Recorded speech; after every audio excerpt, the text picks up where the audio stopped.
대강절 네 번째 시간, 말씀의 제목은 죄를 덮으시고 사용하시는 은혜, 하나님의 은혜고요. 오늘 본문 말씀은 로마서 8장 1절입니다.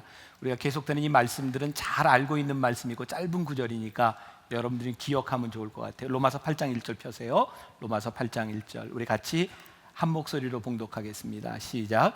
그러므로 이제 그리스도 예수 안에 있는 자에게는 결코 정죄함이 없나니. 한 번 다시 봉독합니다. 시작.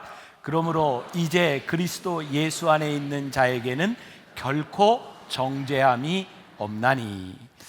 자, 지난주 말씀을 들으면서 여러분들에게 조금 해결되지 않은 문제가 있을지도 모르겠어요. 용서, 죄, 은혜에 대한 말씀인데 아마 오늘 말씀을 들으며 좀 미진한 부분들이 풀어질 수 있으리라고 생각을 합니다. 말씀을 듣기 전에 여러분들이 좀 기억해야 될 문장이 있습니다. 제가 오늘 새벽에 어머니 기도실에 기도하면서 요 말씀을 우리가 좀 먼저 알고 가야 되겠다는 생각이 들었어요. 자, 이런 문장입니다. 은혜의 대상이 되는 것과 은혜를 받는 것은 다른 것이다. 자, 은혜의 대상이 되는 것과 은혜를 받는 것은 다른 것이다. 하나님의 은혜의 대상에서 제외될 자는 아무도 없습니다. 그러나 모두가 은혜의 대상이 되는 것은 아닙니다. 용서에 대한 말씀과 더불어서 용서한다는 것이 죄값을 치루었다는 의미는 아닙니다. 우리가 용서하지만 그 대상이 죄값을 치루었다는 의미는 아닙니다. 요거 두 가지를 여러분들이 기억하고 말씀을 들었으면 좋겠습니다. 이 말씀 가운데 여러 가지 말씀이 있지만 핵심적인 것이 있다고 생각해요. 오늘 이 말씀은 복음의 아주 핵심적인 부분입니다. 그리스도 안에 있는 자에게는 어떻게 해요? 결코 정죄함이 없나니. 핵심입니다. 1992년 미국 대선 때 클린턴이 민주당 후보로 나와서 대통령이 됩니다. 그런데 그때 선거운동을 할 때 빌 클린턴이 많이 고전합니다. 빌 클린턴은 아주 똑똑한 사람입니다. 정책에 대해 해박한 지식을 가지고 있음에도 불구하고 사람들에게 많은 지지를 얻지 못했습니다. 그때 그 선거 캠프의 정책 고문이었던 제임스 카빌이라고 하는 사람이 그 선거 운동하는 것을 유심히 바라보며 문제를 발견하게 됩니다. 문제는 핵심이 없다는 거였어요. 사람들의 마음을 움직일 만한 핵심이 없다는 거였어요. 그래서 선거 운동원들을 다 모아놨죠. 이거 아주 유명한 얘기입니다. 1992년 제임스 카빌은 화이트보드에다가 이렇게 씁니다. 경제라니까 이 멍청아. 이 말이 모토가 돼서 선거에 승리하게 됩니다. 당시 미국은 경제적으로 어려운 가운데 있었어요. 경제라니까 이 멍청아. 제가 포항에 있는 어떤 목사님 설교집을 보니까 바로 이 문장을 넣고 이렇게 이야기를 하더라고요. 오늘날 교인들에게 중요하게 외칠 구절이 있다. 뭐냐면 정죄함이 없다니까 이 멍청아. 자, 이걸 우리들이 한번 서로 해보려고 하는데, 자 보세요. 이 멍청아라고 하는 이 말을 하는데 비하하는 투로 말을 할 수 있어요. 멍청아라고도 할 수도 있고 이 멍청아를 아주 사랑스럽게 할 수도 있습니다. 정죄함이 없다니까 이 멍청아, 사랑스럽게 옆에 있는 분들에게 함께 이야기를 해보겠습니다. 정죄함이 없다니까 이 멍청, 사랑스럽게. 자, 시작. 정죄함이 없다니까 이 멍청아. 네, 사랑스럽게 하셨죠? 네, 정죄함이 없다니까 이 멍청아. 오늘 말씀의 굉장히 핵심적인 부분입니다. 지난주에 로마서 5장 20절 말씀을 나누었습니다. 죄가 더한 곳에 은혜가 더욱 넘쳤나니. 이 말은 죄를 가볍게 여긴다고 하는 것이 아니라 죄가 많은 곳에 더 큰 무거운 하나님의 은혜가 필요하다라는 말씀입니다. 이어령 교수가 쓴 소설로 떠나는 영성순례에 보면 레오나르도 다빈치의 유명한 그림 최후의 만찬을 가지고 설명하고 있는 것이 있습니다. 그림을 한번 보세요. 조금 당겨서 보시면 나오는데 예수님이 일으키고 옆에 제자들이 있는데 두 손의 모양이 틀립니다. 한 손은 이렇게 움켜쥐는 모양이고 한 손은 손바닥을 내밀고 있어요. 이어령 교수는 이렇게 이야기합니다. 예수님이 유다 쪽에 있는 제자들을 향해 이렇게 움켜쥐는 손, 죄에 대한 정죄의 손이고 또 한쪽 손은 제자들을 이렇게 포용하는 손이다. 그리고 당시 르네상스 시대의 그림들을 보면 이 빛을 가지고 많이 이렇게 표현을 했는데요. 이 어두운 것이 예수님 얼굴로 환해지면서 뒤에 저 맑은 하늘을 보여주고 있다. 예수님 안에서 정죄함과 은혜가 일치되는 것을 표현하고 있다. 레오나르도 다빈치가 그렇게 생각하고 그렸는지 어쩌는지 모르겠는데 이렇게 해석을 했어요. 분명한 건 예수님의 십자가는 정죄와 은혜가 늘 함께 있다는 겁니다. 하나님의 은혜 이야기는 죄의 이야기 없이는 불가능한 이야기이기도 합니다. 자, 오늘도 은혜 하나님의 은혜라고 하는 책에 나오는 리 스트로벨의 책 가운데 한 분 이야기를 나누려고 합니다. 브래드 미첼이라고 하는 목사님의 이야기입니다. 이 목사님의 이야기를 들으며 하나님께서 죄를 덮어주셨을 뿐만 아니라 그 사람을 회복해서 사용하시는 이야기를 보게 됩니다. 죄의 이야기를 말하는 것은 참 가슴 아픈 이야기인데 가슴 아픈 것으로 끝나지 않고 소망의 이야기로 넘어가는 것을 보게 됩니다. 이 브래드 미첼 목사님의 이야기는 이렇게 시작합니다. 어느 날 교회 강단에서 목사님은 사임을 발표합니다. 저는 간음으로 혼인서약을 어겼습니다.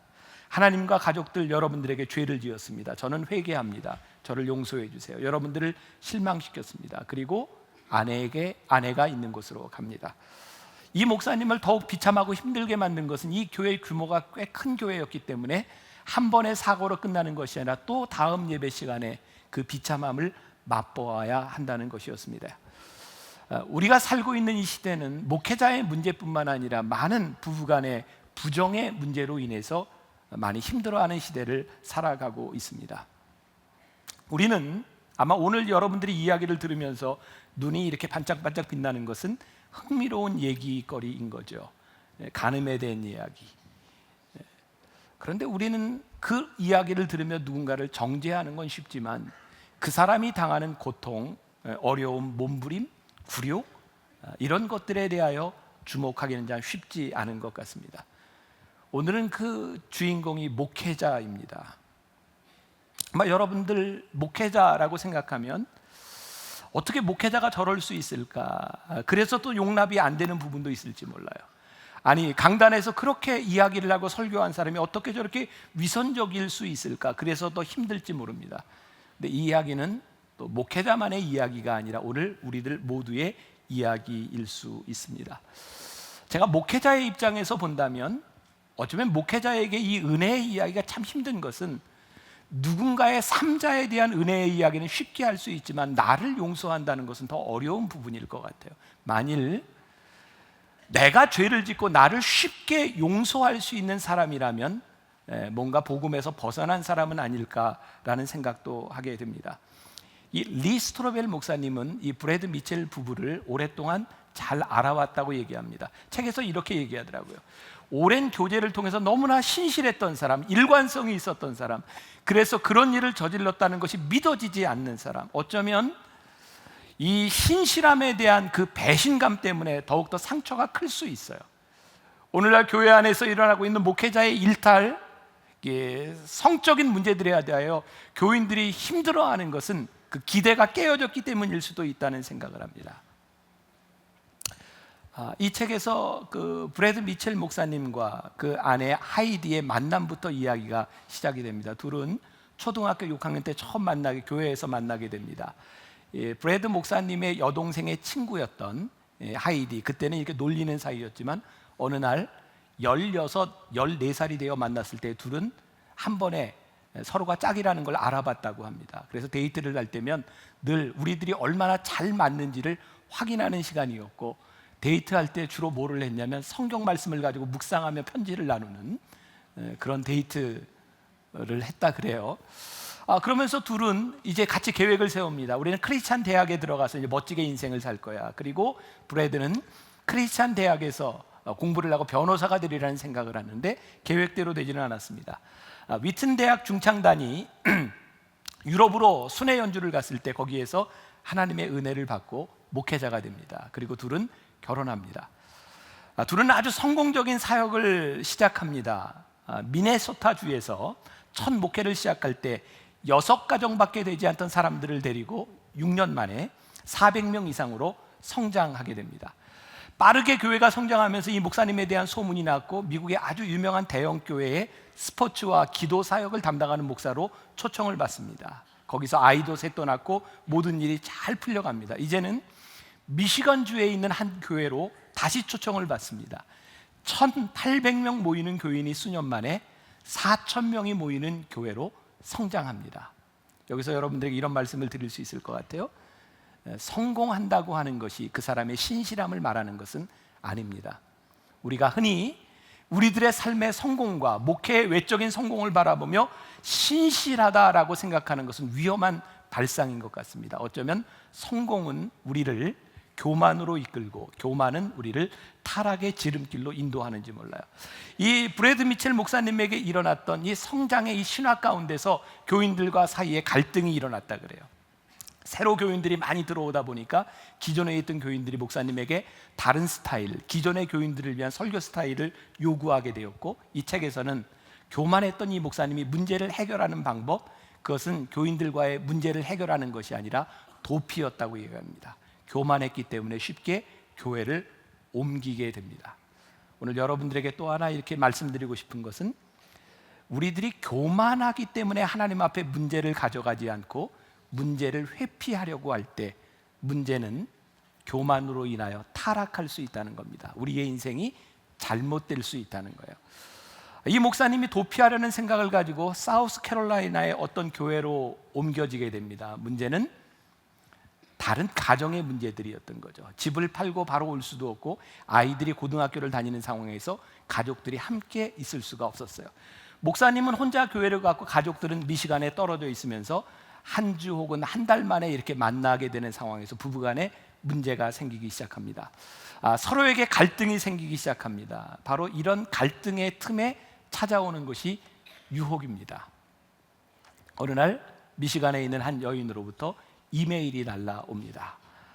아주 불륜의 얘기는 흥미진진하죠. 네, 이메일이 날라와요. 이 여인이 상담을 요청합니다. 목사님은 쉽게 거절합니다. 당신이 있는 지역교회에 요청하세요. 근데 이 여인이 계속해서 집요하게 요청하게 되었고, 이 목사님은 영적인 일이니 내가 상담을 해도 좋겠다라고 생각하며 이메일이 오고 가다 만나게 됩니다. 외도를 지나쳐서 간음하게 됩니다. 그 당시 아내 하이디는 전혀 목사님을 의심하지 않았다고 합니다. 그러나 목사님은 자기 교만, 자기 기만에 빠져서 죄를 짓게 됩니다.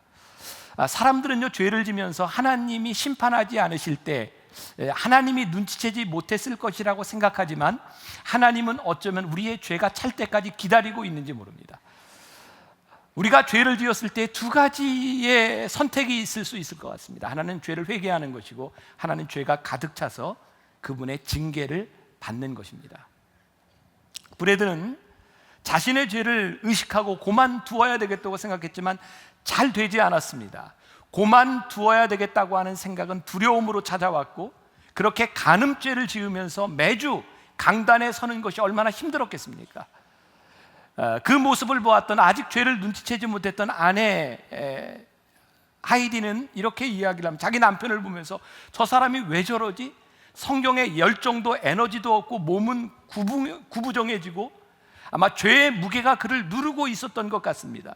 수치심과 죄책감이 있었지만 그럼에도 불구하고 매일 강단에 서야 했던 그 목사님이 얼마나 무거웠겠습니까? 하나님의 음성을 차단하고 보니 점점 몸과 마음은 무거워지고 있었다고 합니다. 적당한 시기를 보고 시기를 지나고 있을 때 결국 그의 죄는 들통이 나게 되었고, 크리스천 상담사와 함께 전화를 하고 상담을 하는데 이렇게 조언을 합니다.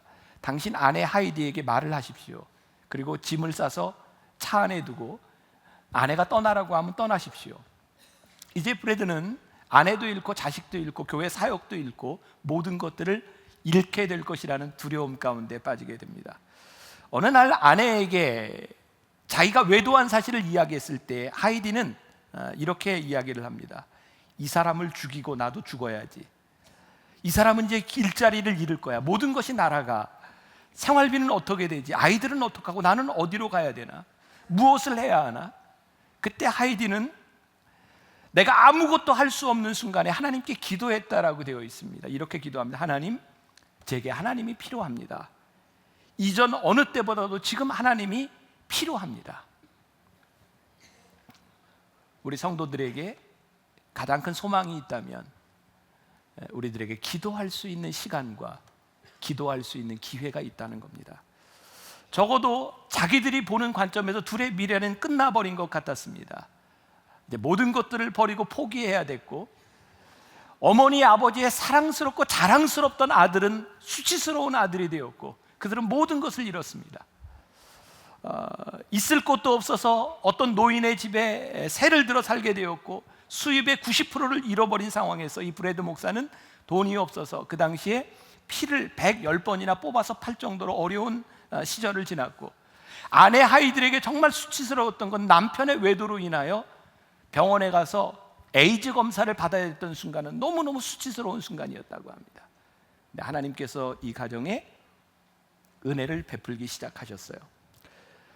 그러나 이 용서의 과정은 너무나 힘들고 긴 여정의 시간이었어요. 제가 이 말씀을 준비할 때 보았던 어떤 뉴스에 2016년 올해 있었던 뉴스입니다. 목탄 화가 허윤희 씨의 이야기가 나왔습니다.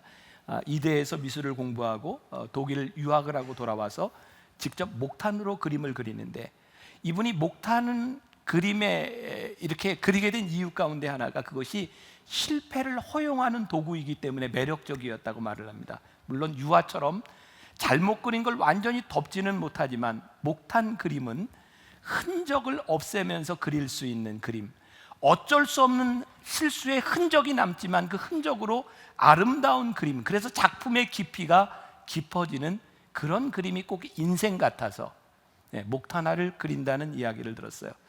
저는 오늘 여기에서 은혜의 이야기, 우리들의 삶의 흥미진진한 이야기, 우리들이 실수하고 실패했고 죄를 지었지만 하나님의 은혜로 우리들의 삶을 새롭게 펼쳐가시는 은혜의 이야기를 여러분들과 나눌 수 있을 것 같아요. 오늘 우리가 읽었던 본문 말씀, 그리스도 안에서 결코 정죄함이 없나니 그것은 브래드의 아내 하이디에게는 의지적인 결단의 순간이었다고 말을 합니다. 그리스도인에게 있어서 용서는 선택사항이 아니라 하나님이 반드시 요구하시는 것이라고 배웠기 때문에 하이디에게 있어서 용서는 의지적 결단의 순간이었고, 이렇게 이야기를 합니다. 계속 주님과 동행할 것인가 아니면 자기의 마음을 따를 것인가. 그래서 하이디는 이렇게 결론을 내립니다. 제 결론은 그리스도인들이 용서하고 싶은 일과 용서하기 싫은 일을 자기 마음대로 골라서는 안 된다는 겁니다. 성경은 주께서 너희를 용서하신 것 같이 너희도 그리하라고 말합니다. 거기에는 어떤 빠져나갈 구멍도 보이지 않습니다. 그리스도가 제 죄를 용서하신 것처럼 저도 브래드에게 은혜를 베풀어야 했습니다. 그렇지 않으면 원한이 저를 삼킬 텐데, 원한은 그리스도인의 영혼의 독이거든요. 우리가 계속 부부로 남게 될지 저는 몰랐지만 그를 용서해야 한다는 것은 알았습니다. 용서는 순종의 문제입니다. 순종은 결단의 문제입니다. 그런데 순종한다고 하는 것은 우리들에게 정말 고통스러운 일입니다.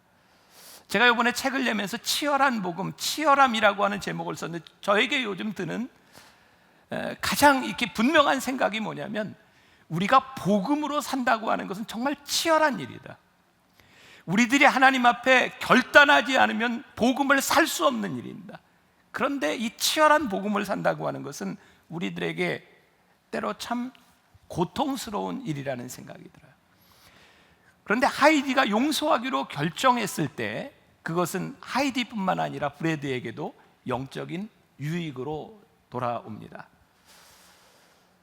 저는 목사의 입장에서 브래드라고 하는 사람을 이렇게 보게 됩니다. 그에게 얼마나 힘든 시간이었을까.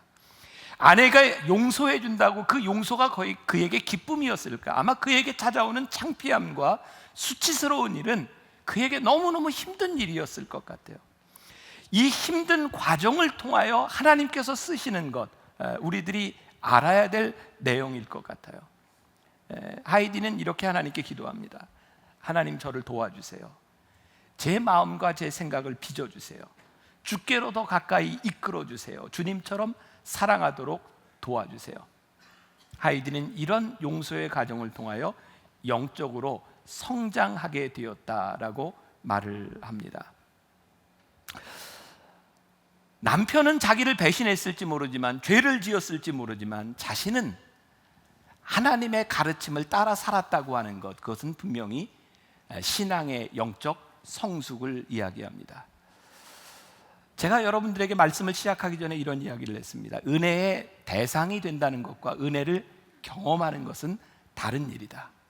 자, 우리가 은혜의 이야기를 계속 나누고 있습니다. 우리들 모두가 은혜의 대상입니다. 그러나 모든 사람이 은혜를 경험하는 것은 아닙니다. 사람은 자기 자신에 대한 죄와 실수를 책임 있게 받아들이기 때문에 참 힘든 것인데, 그 힘든 것만큼 하나님의 은혜를 경험합니다.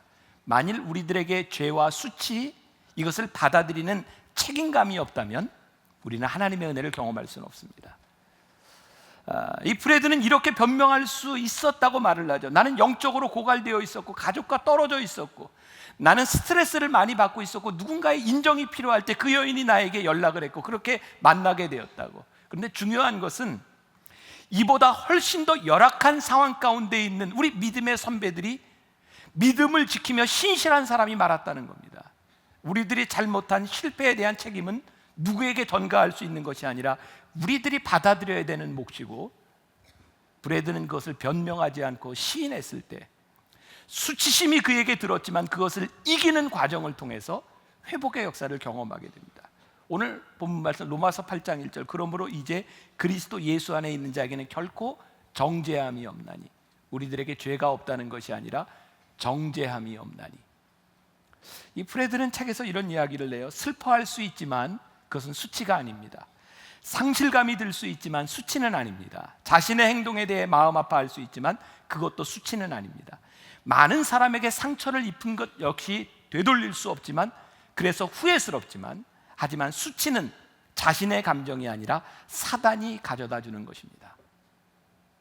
오늘 저를 포함해서 여기에 예배드리는 모두는 수치스러운 기억들을 가지고 있습니다. 사람들에게 얘기할 수 있는 수치스러운 기억이죠. 저도 은혜를 받고 회개에 대한 체험이 있는 사람입니다. 근데 참 신기하게도 기도할 때면 잊어버렸다고 생각하는 수치스러운 일들이 떠오릅니다. 분명한 것은 하나님은 우리들에게 수치를 생각나게 하시는 분이 아니라는 겁니다. 그래서 우리들이 선언하고 우리들이 말해야 되는 것입니다. 정죄함이 없다니까 이 바보야, 이 멍청아. 우리 자신을 향해 우리들이 말할 수 있어야 합니다. 성경은 우리들에게 말합니다. 만일 우리가 우리 죄를 자백하면 그는 미쁘시고 의로우사 우리 죄를 사하시며 우리를 모든 불의에서 깨끗하게 하실 것이요. 브래드는 자기가 받았던 징계, 그것이 유익하다고 이렇게 고백합니다. 하나님의 징계를 통해 우리는 거룩해질 수 있고 의와 평강과 고침을 낳는다고 말을 합니다. 수치스러움, 인내와 견딤을 통해 하나님께서는 그 가정을 회복시켜 주셨어요. 저에게 참 이렇게 마음에 와닿았던 내용 중에 하나는 그들이 회복하는 과정에서 교회의 식구들, 교단의 목회자들이 이들을 도와주고 격려해 줬다는 거예요. 그들을 지지해 줬고 기도해 줬고 지혜를 나누어 줬다는 거예요. 그들을 수치스럽게 한 것이 아니라 그들의 회복을 도와주었을 때 이 부부는 지금 부부관계 바로 세우기라고 하는 사역기관에서 일을 하고 있고, 그들과 동일한 아픔을 가진 사람들을 돕는 사역을 하고 있다는 거예요. 하나님께서 우리에게 은혜로 죄를 덮으실 때 그것은 그것으로 끝나는 것이 아니라 우리를 회복시키시고 우리를 사용할 수 있음을 우리가 믿어요.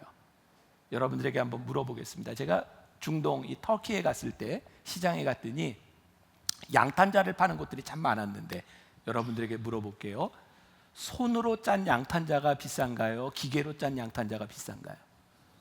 손으로 짠 게 비싸죠. 또 물어볼게요. 손으로 짠 양탄자의 그림이 이렇게 깨끗하게 나올까요? 기계로 짠 양탄자의 그림이 깨끗하게 나올까요? 근데 왜 비싼 걸 손으로 짠 걸 주고 사요? 대답 안 하셔도 돼요. 제가 얘기할게요. 손으로 짠 것이 훨씬 값이 나가는 이유는 그 양탄자의 실수의 흔적이 있기 때문이랍니다. 우리는 종종 우리의 인생을 보면서 이렇게 이야기하지 않나요? 하나님, 제 삶이 깨끗했으면 좋겠으나 하나님 왜 나를 그렇게 순종하는 인간으로 만들지 않으시고 이렇게 부족한 인간으로 만드셔서 불순종하게 하시고 죄를 짓게 하시나요? 근데 우리의 인생은 매끈하기 때문에 가치가 있는 것이 아니라 우리들의 실수와 우리들의 삶의 죄의 흔적 가운데서 하나님이 우리를 고치신 은혜의 흔적이 드러나기 때문에 우리의 인생이 가치 있는 거예요. 하나님이 우리를 쓰시는 거예요. 제가 오늘 말씀을 전하는 목회자로서 여기 서서 만일 제가 정말 완벽한 인간으로 죄를 짓지 않고 그런 인간으로 여기 서서 말씀을 본다면 그 말씀을 가지고 갈등하며 스트러글한 그 살아있는 말씀을 제가 전할 수 있을까요? 부족하기 때문에, 실수하기 때문에, 죄를 질 수 있기 때문에 그 말씀이 내 속에서 부딪히고 그것이 상처가 되고 그것이 내 삶의 훈장이 되어서 은혜의 흔적들이 드러나기 때문에 하나님의 말씀이 능력 있는 것이 아닐까요? 우리들이 완전하기 때문이 아니라 부족함에도 불구하고 은혜로 우리를 덮으시는 하나님의 흔적이 우리들에게 남아있기 때문에 우리들이 귀하고 우리들이 하나님 앞에 쓰임받을 수 있다고 하는 것. 그래서 우리들이 선언할 수 있는 거예요. 정죄함이 없다니까, 이 바보야. 정죄함이 없다니까. 부산에서 사역하는 박정근 목사님이 쓴 복음의 자유를 누려라 하는 책에 그 목사님의 이야기가 나옵니다. 저보다 조금 위에 연배에 계신 분이니까 제 나이 또래 사람들은 아마 좀 그 상황이 이해가 될 것 같은데, 이 목사님이 신학교에 가서 학교를 다니는 동안 열몇 살 위에 형 집에서, 목사님 집에서 다녔다고 해요. 근데 신학교를 다니면서 이 목사님은 수업을 마치면 늘 이렇게 다방에 이렇게 가서 이렇게 죽치고 있었다고 합니다. 우리 세대의 대학생들이 갈 수 있었던 곳은 당구장하고 이렇게 다방밖에는 별로 없었습니다. 저도 그때를 생각하면 늘 제 몸에는, 저는 이렇게 막 노는 걸 좋아해도 술 담배는 하지 않았는데 저를 보면 친구들이 늘 담배 한 대 달라 그랬어요. 제 몸에는 담배 냄새가 늘 찌들어 있었어요. 저는 당구장과 이렇게 다방을 자주 갔던 세대입니다. 지금도 기억이, 그때 라면 한 그릇 사 먹으면 300원이었는데 다방 가면 커피가 500원이었거든요. 그런데도 이렇게 다방에 이렇게 오래 가 있어. 다방에서 이렇게 비디오 보고 뭐 이러는 거. 그게 그때 대학생들이 했던 많은 그런 문화 가운데 하나였던 것 같아요. 이 목사님이 이렇게 온몸에 신학생이 담배 냄새로 찌들어 있는데, 목회자였던 이 형 목사님은 신학생이었던 이 목사님에게 한 번도 질책하지 않았답니다. 한 6개월쯤 지난 어느 날 동생을 불러놓고 이렇게 물었답니다. 구불구불한 소나무가 어떻다고 생각하니? 멋있지요. 쭉 뻗은 전나무는? 그것도 멋있지요. 근데 형이 이렇게 이야기하더랍니다. 맞아, 둘 다 멋있어. 근데 하나님은 고든 나무를 사용하셔. 이 말이 목사님의 방탕했던 삶을 돌이킬 수 있었던 그 형의 사랑이었다고 이야기를 합니다. 이 복음을 누려라고 하는 책에서 우리가 다른 사람을 은혜로 대할 때 그 사람에게 씌워져 있는 무서운 가면을 하나하나 벗겨낼 수 있습니다. 그것이 은혜입니다 라고 말을 합니다. 제 모습이 생각이 났어요. 제가 여러분들이 가끔 이야기하지만 저는 목사가 돼서 은혜를 받았으니까, 저는 목사가 돼서 군목으로 있으면서 참 이렇게 참 노름 많이 하고, 참 신기하게 노름하면서 3일 밤은 세워지더라고요. 맨날 밤새고 들어오고. 그럼 제 아내는 그런 생각을 했대요. 목사인 줄 알고 결혼했는데 속았구나. 근데 제 기억에 한 번도 제 아내가 제가 노름하고 밤을 새고 들어온 날 저를 닥달하거나 바가지를 긁는 적이 없어요. 나중에 저에게 그런 얘기를 하더라고요. 자기는 속았다고 생각하고 이혼해야 되겠다고 생각하고 혼자 집도 나가봤지만 그냥 자기가 할 수 있는 것은 저를 위한 기도밖에 없었다고. 만일 그때 부딪혀서 싸웠더라고 하면 제가 어느 순간에 제가 은혜를 경험할 수 있었을까? 우리들의 삶에 하나님의 은혜로 누군가를 대할 때 그 사람의 무서운 가면들을 하나하나 벗길 수 있는 일들이 일어나는데, 우리들이 누군가를 은혜로 대한다고 하는 것은 결코 쉬운 일이 아닌데, 우리들이 누군가를 은혜로 대할 때 그 용서를 진지하게 받아들이고 우리의 죄를 덮으시는 하나님의 은혜를 우리들이 경험할 수 있을 때 우리는 회복의 은혜도 경험할 수 있을 것 같아요. 지난 몇 년 동안 한국 교회는 목회자들의 일탈, 성적인 추행, 그런 일들로 많은 어려움들을 겪어서, 그러다 보니 2012년 기윤실에서 목회자 윤리에 대한 심포지엄을 하면서 이진 아웃제, 뭐 2번 이상 하면 뭐 아웃, 뭐 이렇게 한 사람 이상 두 사람일 때는 습관, 뭐 이렇게 정의를 하기도 했어요. 저는 그런 정의에 대한 문제를 떠나서, 미국에 가면요 국립공원들이 있거든요. 거기는 야생동물들이 많이 삽니다. 그래서 늘 이렇게 곰 주위 이런 것들을 쉽게 볼 수 있어요. 근데 국립공원에서 곰이 한 번 사람을 해치면요 바로 쏴 죽입니다. 이유는 한 번 사람을 해친 곰은 또 해칠 수 있다고 생각하기 때문에 죽입니다. 굉장히 무서운 겁니다. 제가 오늘 목사로서 두려운 것은 제가 아직 죄를 짓지 않았다는 것 때문에 여기 서 있는 것, 그런데 앞으로의 제 삶을 자신할 수 없다는 거예요. 우리들이 하나님 앞에 자신할 수 있기 때문에 서 있는 것이 아니라 우리들이 끝까지 하나님의 은혜가 필요한 존재이고 우리들이 용서를 받고 살아가야 되는 그인들이 얼마나 힘들고 어려운 과정인지를 우리들이 깨달아 알 수 있을 때 하나님이 우리를 회복시키시는 것을 경험할 수 있어요. 저는 오늘 예배 드리는 여러분들 가운데 어쩌면 이 말씀의 주인공처럼 지금 부부 사이의 문제로 인하여 힘들어하는 사람이 있을지 몰라요. 아니, 이 문제를 떠나서 다른 용서받아야 되는 것 때문에, 용서해야 되는 것과 은혜를 경험해야 되는 것 때문에 힘들어하는 사람이 있을지도 몰라요. 중요한 것은 오늘 우리들에게 물으시는 겁니다. 내가 순종할 거냐 말 거냐, 우리들에게 믿음으로 결단할 것이냐 말 것이냐를 물으시고, 그것은 우리들에게 참 고통스러운 일일 수 있겠다. 그런데 그 고통의 시간들을 통해서, 그 과정을 통해서 하나님이 우리를 빚어가시는 것을 우리들이 경험하고 간증할 수 있다면 우리의 상처와 우리들의 죄의 흔적들이 우리의 삶을 더 아름답게, 우리를 하나님 앞에 쓰임받을 수 있도록 만드시는 것을 믿을 수 있을 때 우리는 하나님의 은혜를 말할 수 있을 것 같아요. 4주 동안 은혜에 대한 이야기를 마치고 이제 다음 주에 크리스마스를 맞이하게 됩니다. 우리들에게 임하신 하나님의 은혜가 여러분들에게 동일한 은혜로 고백되는 마음을 가지고 우리들이 이 자리에 나올 수 있기를 간절히 소원합니다. 우리 찬양팀 나올 동안 우리 같이 찬양을 하나 했으면 좋겠는데, 아까 불렀던 찬양이 있던데, 슬픈 마음 있는 자, 우리 같이 한번 찬양해 볼까요?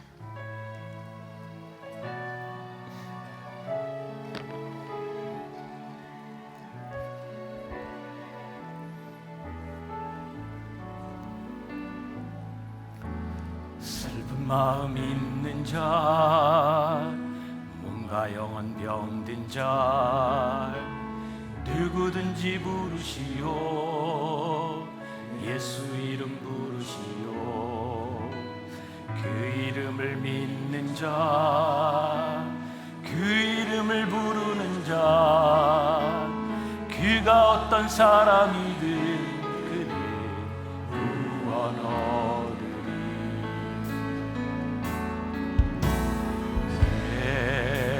예수 예수, 오 능력의 그 이름 예수, 나 외쳐 부르네. 예수 예수, 오 구원의 그 이름 예수, 나 외쳐 부르네. 예수 그리스도. 사랑하는 여러분, 다시 한번 찬양할 텐데, 슬픈 마음 있는 자, 몸과 마음 병든 자, 예수 이름 부르시오. 우리 오늘 말씀의 주인공 그 하이디 사모가 이야기했던 것처럼, 예수님, 제가 주님의 도우심이 필요합니다.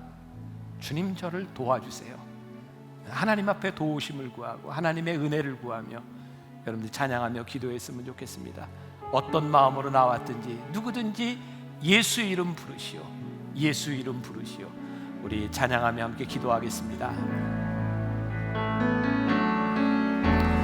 슬픈 마음 있는 자, 몸과 영혼 병든 자, 누구든지 부르시오. 예수 이름 부르시오.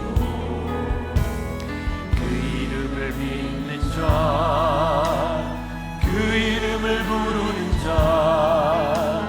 그가 어떤 사람이든 구원 얻으리.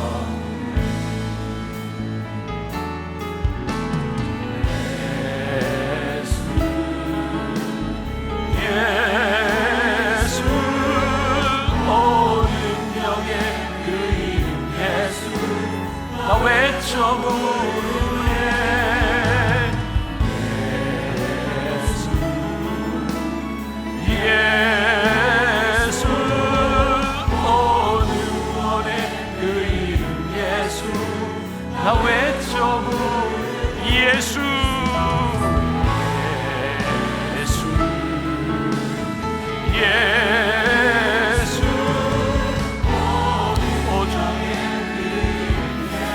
아버지 하나님, 주의 이름을 부르는 하나님의 사람들을 기억하옵소서. 아버지 하나님, 오늘 이 시간 하나님의 은혜, 하나님 내가 부족하다고, 하나님 내 힘으로 할 수 없노라. 하나님 앞에 은혜를 구하는 주의 백성들을 기억하여 주옵소서. 아버지 하나님, 내 힘으로 아버지가 감당할 수 없는, 아버지 하나님이여 마음 아픈 심정으로 나와 있는 사람들이 있습니다. 오천히 우리들에게 하나님의 마음으로 순종할 수 있는 용기를 허락하여 주옵소서. 아버지 하나님, 주의 이름으로, 아버지 하나님, 주님의 이름으로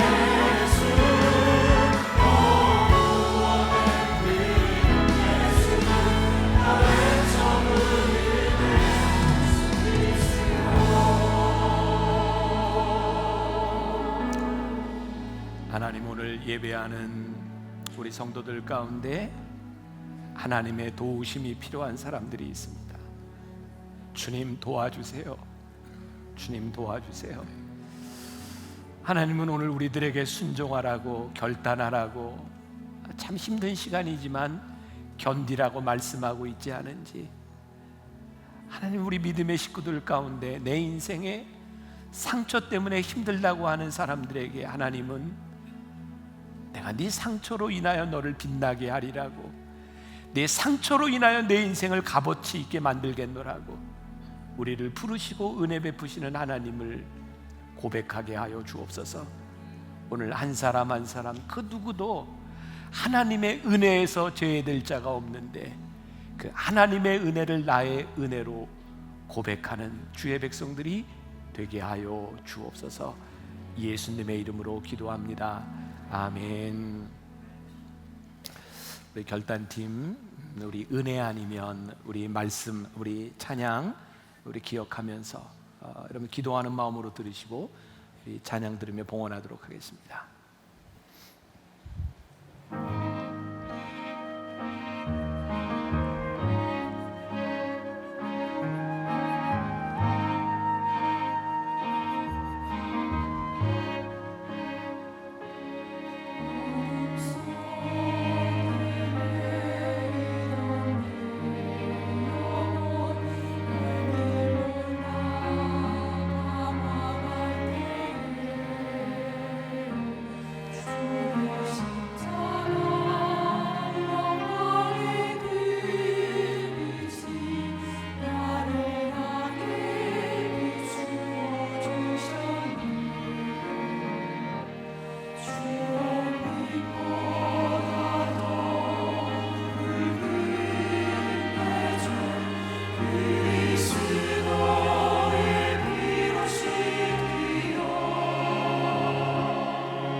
하나님, 오늘도 하나님 앞에 귀한 예물, 헌신, 시간, 하나님 앞에 드린 모든 손길들을 기억하여 주옵소서.